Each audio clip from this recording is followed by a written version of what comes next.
You know what sucks? Not being able to kill Mercy because somebody on the enemy team is a human Torbjorn turret that only lands headshots. What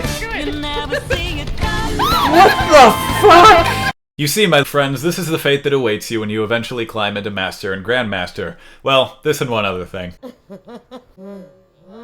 If you want to fight back against this menace, you'll unfortunately have to know how to aim. The only way to deal significant damage to Soldier is to get in his face and right-click. To do this, I recommend maxing your mouse DPI and marathoning all of my videos. Most viewers experience a seizure about midway through this from which they awaken with newfound abilities. Or maybe that's just a Persona thing.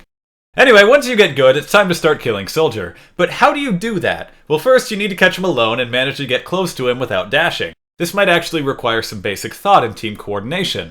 Don't worry though, since if this gets to be too much for you, you can always switch to Symmetra. Once you do have him locked in battle, start doing the jump and right-click dance until one of two things happens. A, he gets you to 120 health before you've really injured him. If this happens, deflect, dash out, and reflect on what you're doing with your life. Maybe take a break, hit the gym, or main Torb. You deserve him as much as he deserves you. B, you get him close enough that he drops his health station. You now have a decision to make. Keep fighting under the healing, or bail out and come back when he doesn't have cooldowns. If his aim sucks and you're not injured, the latter choice can be a good option, but otherwise you're generally going to want to try for a right-click dash combo. You'll notice that I didn't mention deflect at any point, and that's because, look, just don't. If you use deflect before he pops the health station, he'll just immediately pop it and then sit there quietly staring at you until you can practically see the Ted Cruz shit-eating grin on the face of the smug prick playing him. If you pop deflect at any other time, he'll just run to his team. He benefits a whole bunch if you fuck up the Helix deflect, so just do it to be safe at 120 HP and otherwise don't really think about it.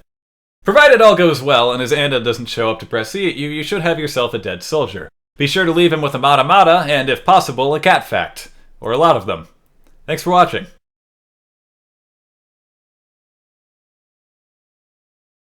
Some of you may be wondering how exactly I managed to spam cat facts in the last clip. The answer is twofold. One, I programmed a shitty Python script that uses the catfacts API, yes this exists, to update my clipboard with a cat fact every half second. You can find this in the description, but my real secret, the software I use to limit those critical microseconds of delay between cat facts, is Haste.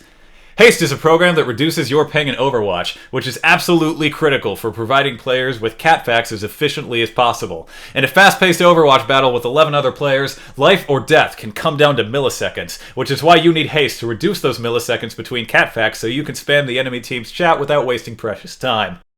Catfacts are great on their own, but when the enemy team sees the sheer speed at which you're sending them using Haste, they'll become terrified of your superior reflexes and surrender immediately. Probably. So be sure to check them out, and thank you to Haste for sponsoring the video.